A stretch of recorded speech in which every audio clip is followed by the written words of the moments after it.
ಇದು ಜಾಗತಿಕ ಸಮಸ್ಯೆ.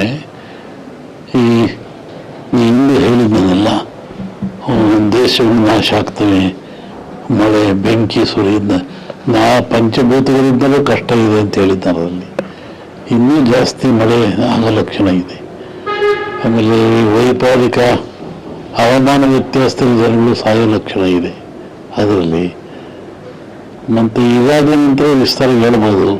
ಇನ್ನು ಸಾವು ನೋವುಗಳು ದುಃಖಗಳಿದ್ದಾವೆ. ಇನ್ನು ಪ್ರಾಕೃತಿಕ ದೋಷ, ನೀರಿನಿಂದ ಮತ್ತು ಆಘಾತಗಳು ಜಾಸ್ತಿ, ಆಕಸ್ಮಿಕ ತನ್ನ ಮನುಷ್ಯನೇ ಆಫತ್ ಮಾಡ್ಕೊಳ್ತಾ ಇದ್ದಾನೆ. ಆ ಥರ ಒಂದು ತೊಂದರೆಗಳಿದ್ದಾವೆ. ಈ ಕೋಟ್ಯ ಮಿಲಿಯನ್ ಗಟ್ಟಲೆ ಸಾವಾಯಿತು ಮೊನ್ನೆ ಜಗತ್ತಿನಾದ್ಯಂತ. ಫ್ಲಡ್ಡಿಂದ ಆಯಿತು, ನೀರಿನಿಂದ ಆಯಿತು, ಬೆಂಕಿಗಳಿಂದ ಆಯಿತು. ಆ ಎಲ್ಲ ಆತ್ಮಗಳು ಸರಿಯಾಗಿ ಸಂಸ್ಕಾರ ಆಗಿಲ್ಲ, ಆತ್ಮಗಳು ಸಂಚರಿಸ್ತಾ ಇದ್ದಾವೆ. ಹೀಗಾಗಿ ಜಗತ್ತಿನಾದ್ಯಂತ ಸಂಚರಿಸೋದ್ರಿಂದ ಅಂಥ ಆತ್ಮಗಳಿಂದಲೂ ಮನುಕುಲಕ್ಕೆ ಅಪಾಯ ಇದೆ.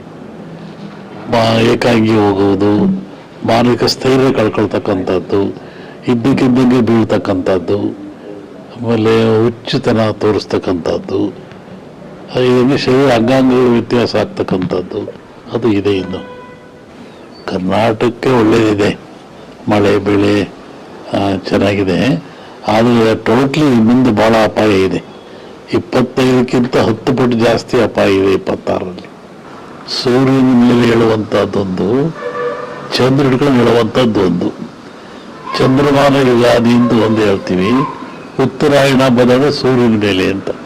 ಸೂರ್ಯ ಗ್ರಹ ಬದಲಾವಣೆ ಆಗ್ತಕ್ಕಂಥ ಹೆಚ್ಚಿನ ಪರಿಣಾಮ ದೊಡ್ಡ ದೊಡ್ಡ ವ್ಯಾಪಾರಸ್ಥರ ಮೇಲೆ ಬೀಳುತ್ತೆ. ದೊಡ್ಡ ದೊಡ್ಡ ವ್ಯಕ್ತಿ ಅಡಗಿನ ವ್ಯಾಪಾರಗಳು ಅಂತ ಕರೀತಾ ಇದ್ರು ಹಿಂದೆ, ಆ ಥರ.